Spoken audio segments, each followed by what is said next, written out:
surely also if you're in the Arsenal dressing room right now, it completely changes the thought process for them as well. And games that you might thought, oh, we're relaxed now, we've won 4 on the bounce, suddenly looking a bit harder, like Brentford on Thursday. They can't let anything on the outside. They're in the driver's seat. They're in control of their destiny. That's what you want as a football player. You want to be able to feel like as long as we keep doing what we need to do, we're going to win the title. Like, so I don't care if you win, you can win as many games as you want. As long as I do my job, that's all that matters. And I think that's the perspective that Arsenal have to have. Yes, cool, we understand from the outside, we're seeing that it might add a bit more tension, a bit more drama, a bit more jeopardy. But from their perspective, they have to be thinking it's another day at the office, we've got to go out here, we've got to do a job and focus on ourselves. I think when you look at those fixtures, they look favourable for Man City, but I'm sure if when we put Arsenal's up, it'll be pretty much the same. And we're talking about Arsenal still having to go to City. I think the Carabao Cup final is a huge moment for both teams, and I think if Manchester City won that, psychological, because then a lot of talk would be, oh, Arsenal can't get over the line again, another trophy. Even if if City could cut that by a point or two round about then and could beat them in the Carabao Cup final, I think psychologically that would be huge for sort of Manchester City in that run. And I think Arsenal are the best team. I think they've got the best squad. I still believe they'll go on and win the league.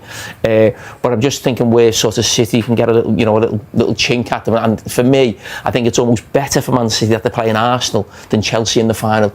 Just for that reason, psychologically.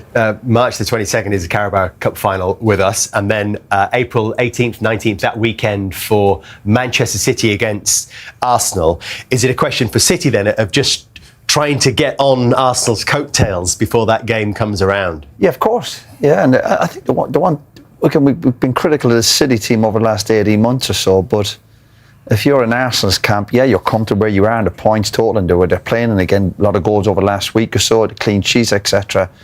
But you don't want to be looking over shoulder at Pep because they've got a history of hunting you down. That's the only. I still agree. I still believe Arsenal will win the league. But when you look over his shoulder, and today, when you see him, the Arsenal players would be at home. A lot of them would be watching the game, and the staff, and you see they're 1-0 down. City, you'd be going, there'll be an element to that, and you think, well, they might get a draw, and then to go on and win it, and Pep. I don't know, sometimes we do kind of write Pep off. We do go, has he still got that hunger, this City? Is it a rebuilding job? And he just mentioned they're still in contention to win a few trophies here, and they will try and hunt that Arsenal team down. Could it be a leaving gift, Micah? You said the club has a bright future?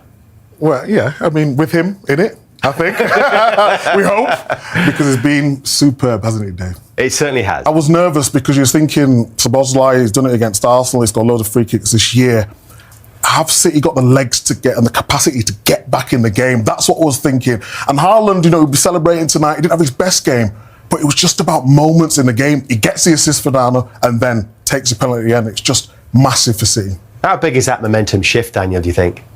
It's key. We talked about it before, about the momentum, the confidence that it's going to give the team, and now the belief, that they are capable. I think they've had wobbles, they've not performed to their level throughout the course of the season, but we're still seeing signs that they are capable of going all the way. And I think today is probably the biggest moment for them of the whole season, where it sort of feels like, guys, we still can do this. We've still got it in us. And I think as a player, when you go through those moments, it does test your character. When you go 1-0 down, the type of goal it was, you think to yourself, boy, it's just not our day, man. It's just scored a worldie, bro. Like, what are we going to do?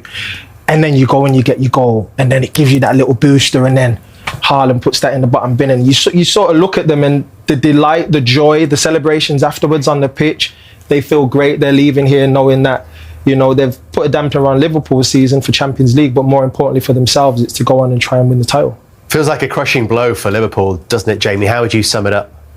It's a bad one, yeah. We're talking about Manchester City and what this means for the title for them.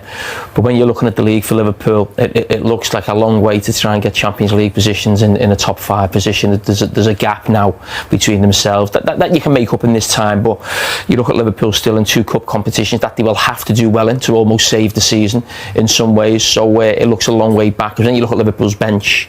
You think a midweek away at Sunderland won't be easy. Szoboszlai won't be playing as well. They've got a problem at right back. I'm not sure if Gomez is back, but again, when you think about Liverpool's season, a lot of it is about just mistakes that you just cannot believe, you know, players of that calibre. You think of sort of Van Dijk a couple of weeks ago at Bournemouth, Alisson here today, you cannot believe a goalkeeper of that calibre makes that decision to do that.